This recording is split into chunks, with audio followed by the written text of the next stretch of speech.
Hi అండి. Welcome to Shreyanshi's kitchen. ఈరోజు మన ఛానల్లో స్పెషల్ అయితే తెలంగాణ మక్క గారెలనమాట.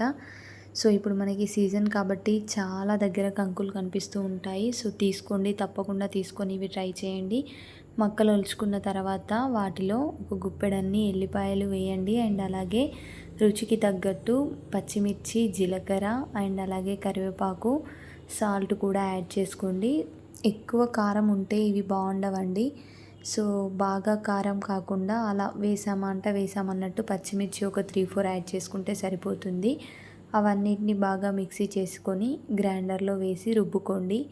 మధ్య మధ్యలో కొద్దిగా వాటర్ యాడ్ చేస్తూ కూడా రుబ్బండి. ఎందుకంటే పిండి అనేది మెత్తగా ఉండాలి. కొంచెం కచ్చపచ్చగా ఉన్నా పర్లేదు, కానీ మనకి గ్రైండ్ అవ్వదన్నమాట. సో కొద్దిగా వాటర్ యాడ్ చేసి మిక్సీ పట్టి అంతా ఒక్కసారి బాగా కలిపేసుకోండి. ఈ పిండిని మనం చిన్న చిన్న వడల్లాగా వేసుకోవాలి. సో ప్యాన్ పెట్టేసుకొని ఆయిల్ వేసుకొని ఆయిల్ హీట్ అయ్యాక ఒక తడి క్లాత్ పైన ఇలా గారెలలాగా వేసుకొని చిన్నగా ఒత్తుకోండి. ఎన్ని వీలైతే అన్నీ వేసుకోవచ్చు అన్నమాట. సో మనం పెట్టుకున్న ప్యాన్లో ఎన్నైతే అడ్జస్ట్ అవుతాయో చూసుకొని అన్నీ ఒత్తుకొని రెడీగా పెట్టుకోవాలి ఆయిల్ హీట్ అయ్యేలోపు. అండ్ అలాగే మనం వేసేటప్పుడు ఈ క్లాత్ని మన చేయిపైకి అనుకుంటే ఆటోమేటిక్గా మనకి గారె అనేది చేతిలో పడిపోతుంది. అప్పుడు మనం నిదానంగా ఆయిల్లో వేయొచ్చు అనమాట. సో కొత్తగా వేసే వాళ్ళైతే ఇలానే ట్రై చేయండి, ఈజీగా వచ్చేస్తుంది. సో ఇప్పుడు ఆయిల్ హీట్ అయిన తర్వాత మెల్లగా అవి చేతిలోకి తీసుకుంటూ ఆయిల్లో ఇలా స్లోగా డిప్ చేయండి. నిదానంగా అవే ఫ్రై అవుతాయి. సో ఇవి కొంచెం హై ఫ్లేమ్లో పెట్టి ఉడకబెట్టొద్దు, ఎందుకంటే పైకి రెడ్ కలర్ వచ్చేస్తుంది, బట్ లోపల మెత్తగా ఉంటాయన్నమాట. పిండి అనేది ఉడకదు. సో కొంచెం మీడియం ఫ్లేమ్లో ఆయిల్ హీట్ అయ్యే వరకు హై ఫ్లేమ్లో పెట్టి మనం గారెలు వేసిన తర్వాత మీడియం ఫ్లేమ్లో పెట్టి మాత్రమే ఫ్రై చేసుకోండి.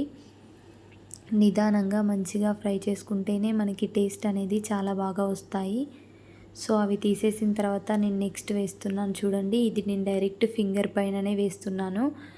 అంటే చేతిలోకి ఒక బాల్ అంత పిండి తీసుకొని బొటన వేలుతో ఇలా ప్రెస్ చేసి డైరెక్ట్ ఆయిల్లో డిప్ చేస్తున్నాను. సో ఇలా మనం ప్రాక్టీస్ ఉంటే డైరెక్ట్గా వేసుకోవచ్చు. నేను బిగినర్స్ కోసం అలా క్లాత్ పైన వేసి చూపించాను. సో మంచిగా ఫ్రై అయిన ఆయిల్ అయితే ఇలా మంచిగా పొంగిపోతాయి. సో ఆయిల్ కూడా పొంగి పడే ఛాన్స్ ఉంటుంది ఎక్కువగా వేస్తే. సో చూస్తూ వేసుకోండి, నిదానంగా వేసుకుంటూ మంచిగా ఫ్రై చేసుకోండి. ఆయిల్ మాత్రం హై ఫ్లేమ్లో పెట్టద్దు, హీట్ అయ్యే వరకు మాత్రమే హై ఫ్లేమ్లో పెట్టుకోవాలి. నెక్స్ట్ ఇలా టర్న్ చేసుకుంటూ మంచిగా కాల్చుకోండి. ఇవి మాత్రం చాలా టేస్టీగా ఉంటాయి. పిల్లలకి స్నాక్స్ లాగా పెట్టండి, చాలా హెల్దీ కూడా.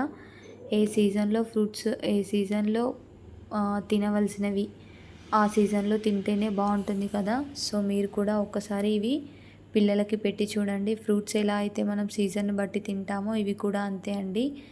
సో మనకి న్యాచురల్గా దొరికేవి పిల్లలకి పెడితే చాలా హెల్దీ అన్నమాట. సో ఇవి డెఫినెట్గా ఒకసారి అయితే ట్రై చేయండి. మంచి టేస్ట్తో పిల్లలు ఇష్టంగా తింటారు. సో ఇవి కాలిపోయాయి, నేను తీసేసుకుంటున్నాను. మంచిగా ఫ్రై అయినాయి ఆల్రెడీ. సో ఇప్పుడు చూడండి, ఇక్కడ నేను వడల్లాగా వేశాను, క్లాత్ పైన వేశాను, చేతి పైన వేసినవి కూడా ఉన్నాయి. సో చేతి పైన వేసినవి మీరు చూడొచ్చు, ఇక్కడ నా ఫింగర్స్ అచ్చులు పడ్డాయి చూసారా.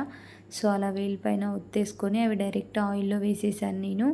ఇలా మీకు ఎలా ఈజీ అయితే అలా వేసుకోండి. కావాలంటే చిన్న చిన్న గారెల్లాగా కూడా మనం చిన్న బజ్జీ ఉంటుంది చూడండి, అలా కూడా వేసుకోవచ్చు. టేస్ట్ మాత్రం సూపర్గా కుదిరిందండి. అసలు ఎంత బాగా వచ్చాయంటే చాలా చాలా టేస్టీగా ఉన్నాయి. రెసిపీ అయితే తప్పకుండా ట్రై చేయండి, పిల్లలకి తప్పకుండా పెట్టండి. చాలా మంచి ఫుడ్, బయట ఫుడ్ కాకుండా ఈ ఫుడ్ ఒకసారి ట్రై చేయండి. అండ్ ఈ రెసిపీ కానీ మన వీడియోస్ కానీ మీకు నచ్చినట్టయితే తప్పకుండా ఛానల్ని సబ్స్క్రైబ్ చేయండి. Please subscribe.